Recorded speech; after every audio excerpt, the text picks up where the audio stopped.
I'm David Pakman in Denver, Colorado at the National Conference for Media Reform, here with John Nichols, writer for The Nation. Great to see you. It's an honor to be with you. Love Free Speech TV. Absolutely. Yeah. Let's talk first about the potential decline, demise of mainstream corporate media as we know it. We've been talking for years on my program and many others about the kind of monopolistic type control over a plurality of media outlets. Now we're starting to see Dial Global, for example, having to downsize. We're seeing ratings at CNN, lowest in I think over 20 years at this point in some time slots.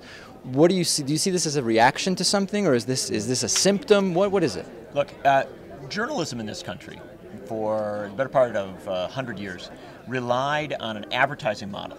And basically the concept was that people wanted news from a newspaper, a radio station, a television station so badly that they'd be willing to have it come, slathered in ads for toothpaste and all sorts of other stuff, and that there'd be so much advertising revenue coming in that it would work. What's changed is the ad revenues have gone elsewhere. They're going directly to people through the net, they're coming in through your phone, and as a result you've had this decline in the revenue for traditional media. And what's tragic, what's horrible, is that traditional media's immediate response, old media as we sometimes refer to it, has been to get rid of journalism. They've just cut it out. Now that's where the decay comes, because people wouldn't stop tuning in if they were still getting something useful. They're getting less and less and less, and they're saying, this isn't worth my time. And where we really see it is in the print newspaper. The fact is that circulation on newspapers has been declining rapidly, and if you want to see where the line is, just look at cuts in staff. You don't cover communities anymore. You don't go out and do the expensive investigative reporting anymore.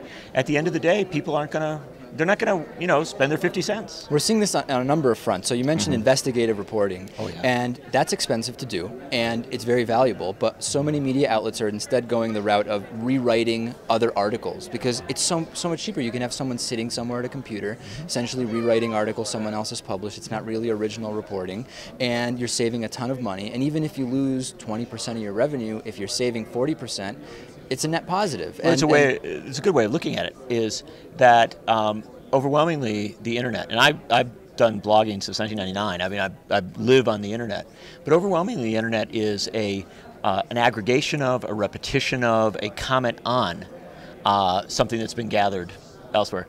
So very similar in cable, by and large. Like people on shows commenting and arguing about stuff. And so the actual act of going out, shoe leather journalism, is being really isolated. There's less and less of it. There's less and less resources for it. And there was a great Pew study out of Baltimore a few years ago that showed that roughly 96% of the news in the town, right, was still coming off old media sources, right? But old media was producing 73% less news stories than 20 years ago. So you've got a lot of churn around this, but not a lot of there. And people get that. Now the great crisis of the moment, and this is the thing to be really scared about, is that what we see is as old media, traditional media declines, as new media struggles because there's not the resources to do journalism, what fills the void? It's public relations. In 1980, when Ronald Reagan became president of the United States, there was a 1-to-1 ratio between journalists and PR people. Today, there is a 4-to-1 ratio, 4 PR people for every 1 journalist. And this is particularly troubling when you look at some of the areas where media literacy is lacking, and people increasingly can't tell the difference between opinion and news journalism. I do an opinion show, and I'll get emails from people saying, I like you because you're less biased than Fox News, or more biased, whatever, I dislike you. And I don't care whether it's a positive or negative comment. My concern is this person can't seem to distinguish that, even if you don't agree that the Fox News programming is not opinion journalism, it's supposed to be reporting, and I'm doing opinion. It's even worse, because you're still talking about, and I'm going to give you all your credit, and I'll even give Fox all their credit. But where the problem is now, we have this void being filled by direct communication from either political or corporate players. And so we had the incident, we have a new book coming out, Dollarocracy, that talks about all this. And television stations in swing states in 2012 cut minutes off their local newscasts to fit in more advertisements for candidates. Now, that's a very stark equation where you're spending less money as an institution to cover campaigns, and you're letting the campaign communications be paid for by the players themselves.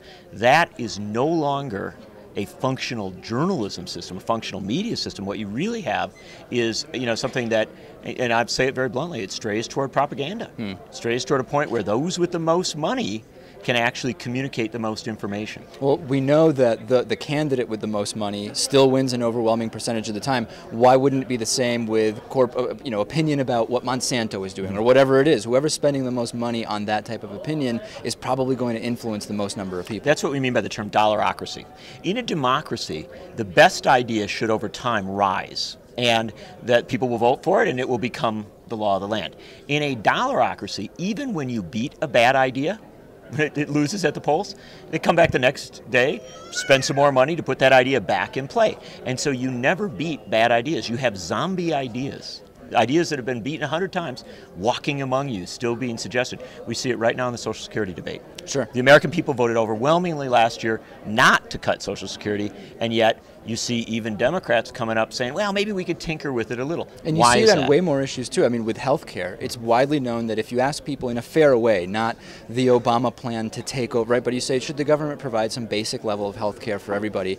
Overwhelmingly, the answer is yes. It's like 70% support. But there's no really serious discussion about that on mainstream corporate media, as if nobody really was interested in it, and that's not the case. And if there was serious discussion, if we went deep, now this is a resource problem because we got to, advertise is not as much there, so we're going to have to find resources. Most countries fund public media and independent media a lot more via tax dollars or via fees.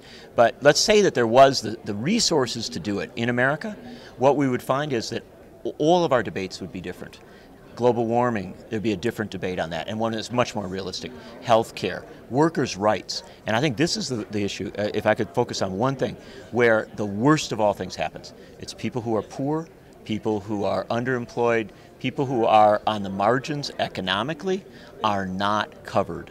They are tossed to the side by most of our media.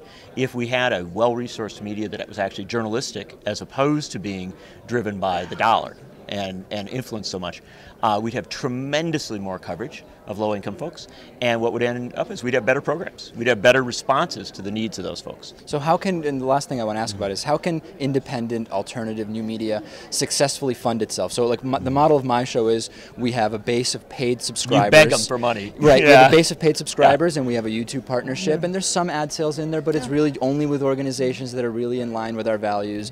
Is that a model that could succeed? Up to a point for an institution that's had as many years and as much credibility as Free Speech TV, yes. Amy Goodman with Democracy Now, yes, she's built that over time. But building that down at to the local level in communities across this country, especially in lower income communities, dispossessed communities, it's much, much harder. We have to look to some of the European models. In the country of Slovenia, they provide a 75-to-1 greater ratio of funding for public and independent media than the United States does. In Norway, it's 40 or 50-to-1. In Britain, it's 75-to-1 roughly. Countries around the world provide so much more sustaining support for public, independent media that is very independent, that challenges government. It's not, like an extension of the political class. We have to look at those models. I like a subscriber-driven model. I like a grassroots one where people actually form their own media. There's a lot of history of that in America. Tom Paine did that 225 years ago, 250 years ago. But at the end of the day, we really have to look at new models to do this. This is not about media. It's not a media issue at all. This is a democracy issue. If we don't find the ways to make sure that there's a sufficient media at the local, state, and national level in this country, we will not have a functional democracy. That's why the free speech protection was written into the Constitution back in 1787. It wasn't written to protect Rupert Murdoch. It was written to make sure that we have a small d democratic life in this country. John Nichols, writer for The Nation, great to see you. We're here in Denver, Colorado at the National Conference for Media Reform.